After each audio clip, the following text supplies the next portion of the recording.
Master X Master, a game that I initially was just going to review and then continue on playing new games and stuff, but this has become a game for me that I've been playing every day. And I think that's largely due in part to the way the game is just so well put together. It kind of reminds me of something that Blizzard would put out, and that it's very thorough in its quality. There aren't many aspects of the game that aren't, well, frankly excellent. I mean, if I had to make a blunt comparison, it would be like taking what was good about Heroes of the Storm, giving it some really nice tight WASD and camera controls, and combining that with some of the RPG-light MMO mechanics from Destiny. But at its core, this game is still very much a MOBA, and that is no more apparent than in the Titan Ruins mode, the standard 5v5 3-lane map game type that will have you farming minions last hitting, pushing towers, getting kills, jungling, and that's what this video is about. Because when I first jumped into the 5v5 mode, I was honestly a little overwhelmed. Even after playing all of the different maps in Heroes of the Storm and experiencing all the different objectives that those maps have, this game mode has so many different things going for it, so many different objectives and ways to play and ways to win, that it's something on its own entirely unique, but also very fun. So here's the simple breakdown. It's 5v5, right? So you can have your standard 2-lane top, 1-person mid, or 2-lane bottom. However, laning isn't forced on you, like other games like Heroes of the Storm, where you need to lane minions in order to gain experience because there's the whole global experience thing. This game doesn't do that. There's individual levels per, master duo that you play as. So you're definitely not reliant on your team to become individually stronger. However, you are reliant on your team to win. And you can win in one of 3 different ways. One is the standard way that we all know and love, where you push the enemy's base and destroy the Titan core that is essentially the Nexus and is protected by 2 towers. Or you can hit 1,000 total points. Or have the highest amount of points once the timer counts down to 0. And you did hear me right, there is a countdown to this mode, so the max amount of time you will spend in this game mode is 25 minutes. This is good because not only can you easily max out all of your stats and upgrades and everything, but you can also not have to worry about there being matches that last 1 or even up to 2 hours. Paragon. And with the scoring system, you earn points from last hitting minions, you earn points from killing enemy players, you earn points from jungling, you earn points from taking out towers, you earn points from pretty much doing anything in this mode, which is a good thing, because every objective is relatively important in the grand scheme of things. Not only will every action and every objective give you some points for your team, but they will also have some kind of secondary service, like giving you a buff, or spawning a creature that will push with your minions into the enemy base. But that all said, the main objective of this 5v5 Titan Ruins mode is to spawn a Titan that will travel up mid lane, push enemy towers, and attack other players. This Titan is acquirable every 100 points that your team generates. Both teams can have Titans spawn simultaneously, and they often do, and the Titans that do spawn can have one of 3 different buffs that will affect your team in some kind of positive way.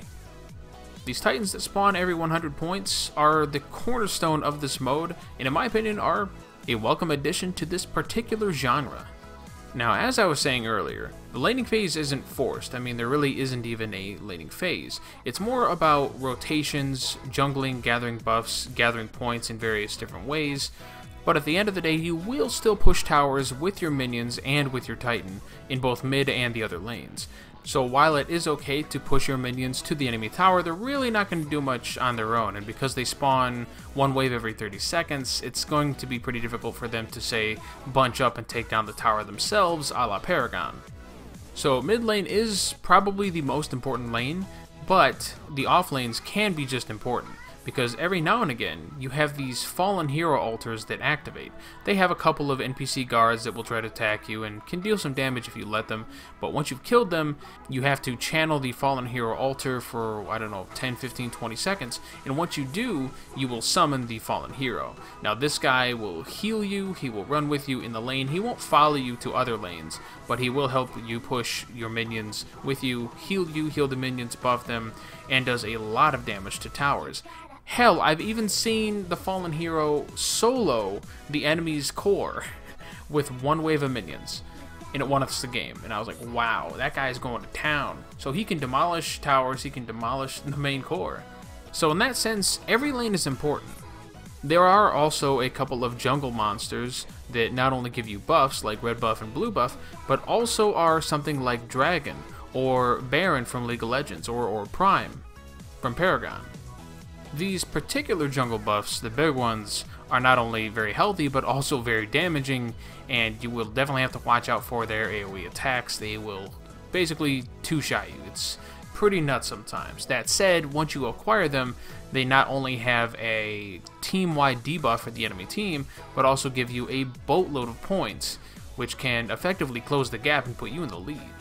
There are also Titan Shards, which you can acquire from the Titans that spawn in mid lane or from particular jungle buffs that reside off to the side.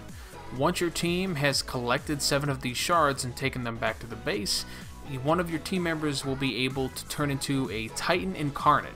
This transformation is short, temporary, but very powerful, allowing you to deal massive damage to enemy players, killing them in mere seconds, or switching modes to give you a whole new skill set, allowing you to do a lot of damage to enemy towers and structures.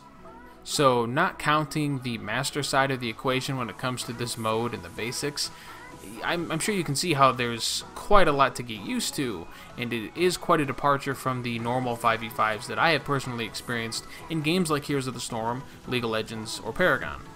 And I am perfectly okay with that because I have a lot of fun playing this game, more than really any other MOBA that I've played. And if I want to continue playing and enjoy the general combat and gameplay that this game gives me, I don't necessarily have to continue playing this 5v5 map. I can go do PvE, which are like strikes from Destiny. You've got the mini games, you've got the endless defense waves, the 3v3 PvP without the objectives. Alright, moving on. So now that we've got the game mode itself covered and some of the intricacies that it gives, let's talk about the master side of things and how important it is to choose particular masters and effective combos so that you are not at a disadvantage compared to your opponents who might have picked better than you. Picking masters in this game to counter other enemy masters isn't so cut and dry as it is in other MOBAs where it's just by virtue of their skill set.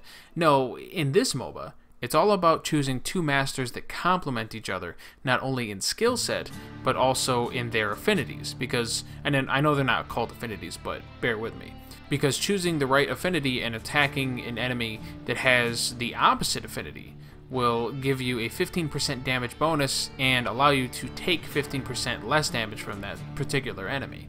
So, red beats green, green beats blue, and blue beats red.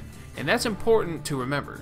So when I like to pick masters for this particular game mode, I'll choose one that is, say, red, and then choose another that is green. That way, if I'm fighting an enemy who has seen that I am playing someone who's red, they're going to switch to someone who's blue. And then I'll switch to my green guy and still have that 15% damage bonus over them.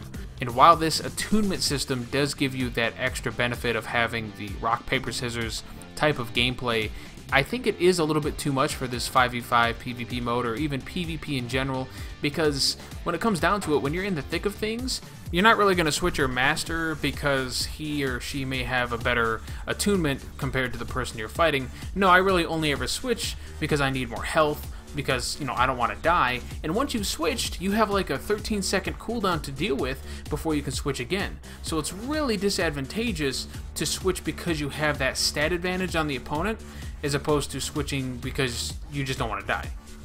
That said, while you're queuing up, you can see at least one of the masters that each person is choosing on the enemy team. So based on the attunement knowledge that I have of the masters that they choose, I will try to choose masters that counter those that I see, not only via skills, but via the attunement system as well, because, hey, you're going to kind of need every advantage that you can get. Another thing I like about this mode, and this may be a combination of ignorance and inexperience when I say this, but I like how, for the most part, it feels like what you do at the start of the match is more or less what you're going to be doing at the end of the match. There is no, you know, beginning, middle, and end game. It's all pretty much one and the same for this particular 5v5 MOBA mode. No, I'd say it's pretty much the same all the way through, with Titans kind of interrupting that experience and forcing a change every 100 points. But hey, I'm okay with that. I like how it flows, I like how it plays. It all feels really good in my opinion. So let me know in the comments down below what you think of Master x Master as a whole. What do you think of the Titan Ruins mode? Do you like it? Do you think it serves as a perfectly good alternative to, say, something like League of Legends or Heroes of the Storm? Regardless of your opinion on that matter, leave your thoughts in the comments down below and we'll have a chill discussion about it.